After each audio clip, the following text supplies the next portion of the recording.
Hello everybody, my name is Jake, and this is gonna be a really short video. This has been happening for a while now, and it's making me really mad. Brandy and me were gonna play some games together today, but now we can't figure out why. Well, what we're gonna play, because this keeps happening to me. I don't know why it keeps happening, but chat keeps breaking, and like I can hit chat, you can like hear me clicking, and it's not working. And it's annoying, and I don't know what to do. And it says, add at least 2 people to chat to create a chat group. And then it just won't let me click anything. And why is this happening? No. It's just annoying. So please, if anyone knows what to do, please tell me, because I'm getting so mad at this. I have 2 friends. Look, Roblox. I have 2 friends, at least more than 2 friends, please.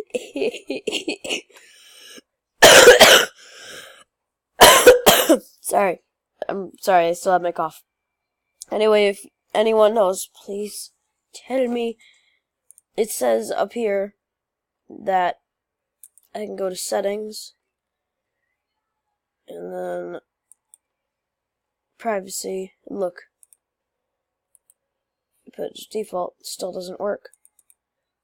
Custom, off, default. Maybe if I go to off and then I hit friends, everyone. Yeah, see, it doesn't work. It's just broke. So, yeah. If anyone knows how to fix this, please. I'm getting mad. Just not happy. I don't like what I see. Also, if I try to click out, go over here, go back to Roblox, and go over here, still, it's frozen. So if anyone knows, please tell me. Thanks. And Tiffany Mayume is looking out for you.